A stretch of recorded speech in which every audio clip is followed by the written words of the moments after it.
तो आइए अब रुक करते हैं अगली रिपोर्ट का। तो देश में सोना और चांदी लगातार लुढ़क रहा है। 24 कैरेट सोने के दाम मौजूदा समय में 1,40,000 रुपए प्रति 10 ग्राम है। और अगर चांदी की बात करें तो चांदी 45,000 रुपए लुढ़क कर 2,40,000 रुपए प्रति किलो पर आ गया है। All India Boolean jewellers association के प्रेसिडेंट योगेश सिंघल का कहना है कि सोने की कीमतों में गिरावट सोना खरीदारों को आकर्षित कर रही है।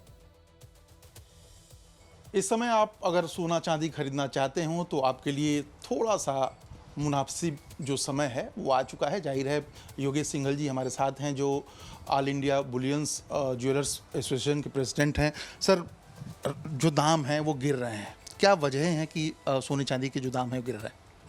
देखिए 2022 में वो तकरीबन $1,900 सोने का था और $5600 तकरीबन हाई पे पहुँच गया। तो इसमें करेक्शन वाजिब है, ये करेक्शन आना ही था। अब बाज़ार में 1/3 करेक्शन आ चुका है, तकरीबन $3900 टूट नहीं रहा है और 1,40,000 रुपये के भाव तकरीबन इसमें आए हुए हैं। तो बहुत अच्छा लेवल है, यहाँ पर ख़रीदारी करनी चाहिए। अगर इससे भी नीचे जाता है 1,30,000 रुपये तक तो भी वहाँ बाइंग में रहना चाहिए। अब ये ऐसे भाव आ चुके हैं कि यहाँ पर बेचना तो बिल्कुल नहीं बनता। यहाँ से धीरे धीरे करके SIP के रूप में या जैसे भी आप ठीक समझें तो ख़रीदारी बनती है यहाँ से। अंतर्राष्ट्रीय मार्केट में ऐसे क्या चेंजेस हुए हैं जिसकी वजह से आपको लगता है कि ये जो दाम हैं वो गिरने शुरू हुए हैं?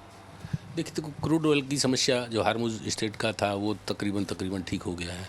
फिर डॉलर इंडेक्स की मजबूती, फेड रिजर्व ने भी कहा है कि हम इंटरेस्ट रेट पहले घटाने की बातचीत थी, अब बढ़ाने की बातचीत है।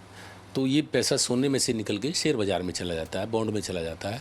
तो ये कई कारण ऐसे हैं वैश्विक जो कि सोने को गिरावट की तरफ लेके जा रहे हैं। चांदी के भी दाम गिर रहे हैं, सोने के तो गिर ही रहे हैं। तो सोना चांदी भाई बहनें हैं, दोनों ही जो है ना वो एक जस्ट लाइक करेंसी है। कुछ सलाह देंगे जो खरीदारी या शादी विवाह में लोग जो सोना चांदी खरीद के अपने रिलेटिव को गिफ्ट या बच्चियों की शादी में देना चाहते हो? हाँ बिल्कुल, देखिए वो तो हर समय खुला है। जब जिसकी जेब में पैसे हैं वो 1,50,000 में 1,93,000 रुपये में भी लोग खरीदते थे। लेकिन जिसके पास में पुराने भाव का सोना या चांदी रखा हुआ है वो आज ज़रूर असमंजस में है कि भी नुकसान देखना पड़ रहा है। तो हो सकता है उनको साल 2 साल 3 साल नुकसान देखना पड़े।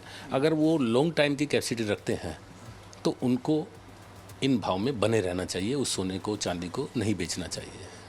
चलिए, और ख़रीदारी की बात करें तो क्या अब मार्केट में ग्राहक आने शुरू हो गए हैं? हाँ देखिए अभी शादी ब्याह का सीज़न थोड़ा बहुत 2-4 साए निकले हैं तो उसके हिसाब से बाज़ार में कुछ छुटक पुटक चालू है। पहले तो पूरा दिन कोई पूछने वाला नहीं था। जो पुरुषोत्तम मास गया 1 महीना पूरा वो ख़राब गया है। तो अब उम्मीद है कि थोड़ा बाज़ार में रौनक लौटेगी और भाव भी सपोर्ट करेंगे तो ग्राहक बाज़ार में आएगा। बहुत ज़्यादा मंदी में 1,00,000 रुपया 85,000 रुपया इस तरह की मंदी में अभी नहीं बैठना चाहिए। 1,30,000 रुपये भाव अगर मिलता है तो उसमें आंख बंद करके सोना खरीद सकते हैं।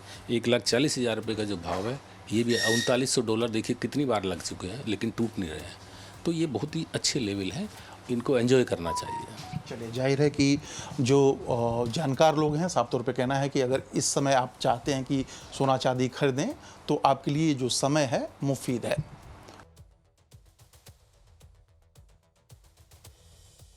दरअसल इस गिरावट के पीछे की एक बड़ी वजह भी है। आपको बता दें 10 मई को प्रधानमंत्री नरेंद्र मोदी ने देशवासियों से गैर जरूरी खर्च टालने की अपील की थी। उन्होंने खास तौर पर 1 साल तक सोना खरीदने और विदेश यात्रा को टालने की सलाह देते हुए कहा था इससे देश का विदेशी मुद्रा भंडार बचाने में मदद मिलेगी। उस समय 24 कैरेट सोने का भाव 1,53,040 रुपए प्रति 10 ग्राम था और 2,62,350 रुपए प्रति किलोग्राम थी चांदी। अब जाहिर है इस गिरावट से खरीदारों के जो मनोबल है वो बढ़ पाएंगे। तो वहीं सोना चांदी के व्यापारियों का कहना है कि सोना चांदी की कीमतों में कमी के चलते बाजार फिर से गुलजार होने की उम्मीद जगी है। दाम गिरने से अब एक्सपेक्टेशन है कि अब मार्केट में काम खुलना चाहिए। अब ग्राहक आएगा मार्केट में और ये बहुत एक अच्छा लेवल है। इस लेवल पे बाइंग्स बनती हैं तो हम तो अपने सारे कस्टमर्स को, इन्वेस्टर्स को, सबको यही एडवाइस करते हैं कि इन रेटों पर माल खरीदना चाहिए। ये चीज़ है। और यहाँ पर हम कंटिन्यू YK चेन से हम काम करते रहते हैं, क्लासिक सॉलिटेयर से काम करते रहते हैं। तो वही डेली मर्रा का काम जिस तरीके से होता है, जो भी स्टॉक में शॉर्टेज होती है वो माल लेने के लिए हम यहाँ पर आते रहते हैं। तो एक तरफ दुकानदारों को उम्मीद है कि सोने चांदी की कीमतों में गिरावट से बाजार की रौनक जो है फिर लौट पाएगी, ग्राहकों को भरोसा फिर से हो पाएगा और ग्राहक फिर से सोने चांदी की खरीदारी कर सकेंगे। तो वहीं दिल्ली एनसीआर में सोना चांदी खरीदने वाले ग्राहकों का कहना है कि अभी सोना चांदी की कीमतों में और सुधार होना चाहिए। कूचा महाजनी में कुछ जो कस्टमर्स आए हुए हैं इस वक्त हमारे साथ हैं, क्या खरीदने आए हैं और दाम गिरने से आपको कितनी राहत महसूस हो रही है? हम तो मंगलसूत्र खरीदने आए हैं, सेट खरीदने आए हैं, तो रेट कम हुआ है, उससे हम लाइट वेट अब परचेज इजीली कर सकते हैं। जिससे पहले रेट ज़्यादा था तो एक एक तोले 2-2 तोले के सेट भी 3-3 लाख का पड़ता था। अब क्या है थोड़ा कम हुआ है तो उससे थोड़ा फ़र्क आया है मार्केट। तो आप मतलब किसके लिए खरीद रहे हैं? खरीदारी किसके लिए? हम अपनी सिस्टर के लिए खरीदते हैं। मतलब शादी विवाह में। चलिए, आप क्या लेना है भैया? हाँ, पहली बात नमस्कार सर जी। और अभी जो गोल्ड का जो रेट कम हुआ है उससे कई चीज़ें में फ़र्क पड़ा है। जैसे कि मैं खाली रिंग लेने आया था, अब गिरावट ज़्यादा है तो इसके साथ साथ मैंने मंगलसूत्र का भी प्लान बना लिया है और मैं ये शॉपिंग करने आया हूँ, मैं अपनी वाइफ के लिए करने आया हूँ जी। कितना आपको राहत महसूस हो रहा है ये जो दाम गिरा है? लगभग काफ़ी ज़्यादा राहत है। पहले जो मैं सोचता था लेना बड़ा मुश्किल हो जाएगा, लेकिन जब से रेट डाउन हुआ है तो बड़ा अच्छा लगता है और शॉपिंग में थोड़ा सा और हम इजाफा कर सकते हैं। मतलब शादी विवाह है या वैसे ही? नहीं, एक्चुअल में क्या है, मेरी वाइफ की एनिवर्सरी है, उसके लिए मैं शॉपिंग करने आया था।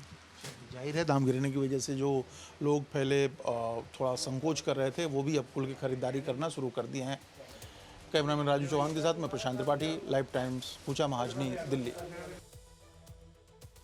जी हाँ, दिल्ली में आभूषण खरीदने वालों का कहना है कि कीमतों में थोड़ी गिरावट से राहत तो जरूर मिली है, लेकिन फिर भी सोना और चांदी खरीदना अब भी महंगा ही है। जानकार तो ये भी बताते हैं कि इससे आने वाले समय में सोने की मांग और आयात में 10 से 15% तक कमी आ सकती है। हालांकि इस फैसले का मकसद कीमतें घटाना नहीं बल्कि सोने के आयात को नियंत्रित करना है और विदेशी मुद्रा पर दबाव कम करना है।